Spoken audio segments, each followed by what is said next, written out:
Hey guys, and welcome to another layout update.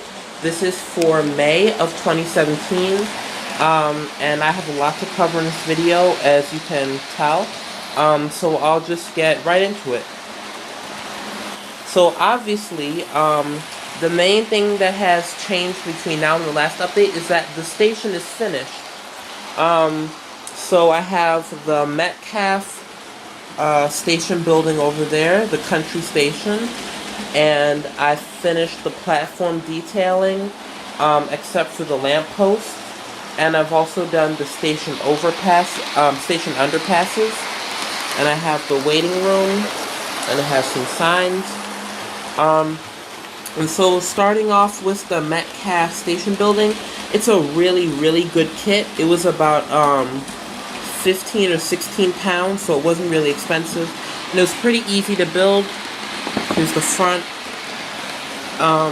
It's very detailed, so you can see it has opening doors over here, right here. Inside, the walls are double layered, and there's actually some interior detail, which is nice if you want to put lights inside of it or something. Also, the windows are glazed and stuff. And yeah, it's just a really nice addition, and it matches well with the Hornby Scaledale waiting room that I bought, because they're both a nice brick finish. And so yeah, here's the box of the station. It's PO237 Country Station, and in addition to the main building, it also comes with a platform shelter, which I could have put on here, but I bought the Hornby Scaledale one instead. But I might use the shelter as another building, or like I may use it as part of the museum or something. I don't know, but I saved the parts just in case I need them for later. And while we're on the topic of the station, I just quickly want to show the details that arrived that I ordered at the last update, but they didn't arrive in time for filming. So I have the P&D Marsh models, benches, that's the box. And then some HO scale people that I had for my old American layout. I'm not sure what brand it is, but you know, it works well because HO and OO are basically the same scale, with like minor differences in size. And so yeah, just have various people chilling on the benches waiting for their trains. And then I also have the Bachmann passenger information displays on the platform, so the passengers know when the next train is and stuff. I have one over here too, and then also a little information sign, as well as a National Rail logo, so passengers know that, you know, the exit's towards the end of the platform and stuff. And also on the platform, as you can see, I have the Hornby Scaledale booking office, which is a very nice model. It's resin, so it's really heavy and really nicely detailed.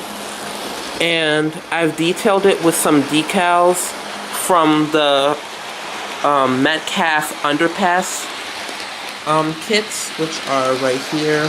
The pack comes with 2 of them, and these are really detailed. So you can see, it didn't take long to make, and in fact these are actually more detailed than I created them, because they have a way to put the underpasses and actually make your own stairs, so that the underpass, you could actually have the illusion of the stairs going down into the platform. And as you can see over there, those are the stairs that are supposed to go into the platform, and you're supposed to cut a hole through the platform. But after many attempts at a practice from some old platform lengths, I decided not to do it, and I didn't want to mess up my very good permanent platform, so I decided to color in the base layer of the subway with black Sharpie to make it look like a shadow going down, and I did that for this one too, and I think it looks really nice. And so now my passengers have a way to get from the station building to the platform to the museum, and to the shuttle, which will take them into the museum. And then also, as a theory, there's an elevator in here and an elevator in here so that, you know, disabled passengers and stuff can get to the trains, you know, safely and quickly and stuff like that. And so yeah, and also over here I have a couple cars to represent where I want the parking lot to go. And then I have my double-decker bus over here, which I got from London a few years ago. I have it over here parked up, and I'm thinking that this could like be a bus station or something, or bus terminal. I'm not too sure. But yeah, that's pretty much it for the station. I think it's looking really good. The only thing I have to do now is add platform lights, and this will be finished. And while we're on this side of the layout, just quickly want to show something else that came in the box, that came in my order with the platform details, and that's these stairs for the museum, so passengers can access the J83 and the passenger car. And these are really, really nice and really convenient. They're by Hornby. They're the camping coach stairs, I believe. And these really fit well with the layout because these are exactly what I needed them for. And yeah, and it's a really nice design, and it wasn't too expensive, and I didn't have to, you know, makeshift anything, and it just creates a really realistic look over here for the museum. And now coming over to this side of the layout, you can see there's been a few major track work changes, and that was because a couple weeks ago I had an issue where there was a loose fish plate over here, because I don't know if you remember, oh, here you go, because formerly I had the Pico curve and then a Hornby standard track, straight track, connecting the main line to the yards, but there developed a problem in that the fish plate between the straight track and the curved track started to overheat and actually start smoking. And I don't know if you can see it, but the end of the rail is kind of orange, and that's because the metal was actually burnt, and you can see the scorch marks on the fish plate itself from when it caught fire, and it shorted out all of the trains, and it was a really bad situation. So I consulted some people on Twitter, and they told me that it was probably a loose fish plate.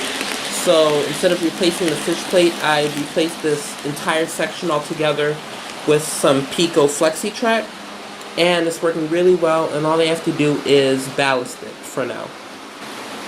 And one more thing that I quickly want to address before the end of this video is that I have a new locomotive coming, and I'm keeping it a surprise for a future video, but I'll let you in on a hint that it is a steam locomotive. So you all can guess in the comments what it'll be, but it's an engine that I've been really excited to get, and I won it in an eBay auction, but I'll talk more about that in its own video.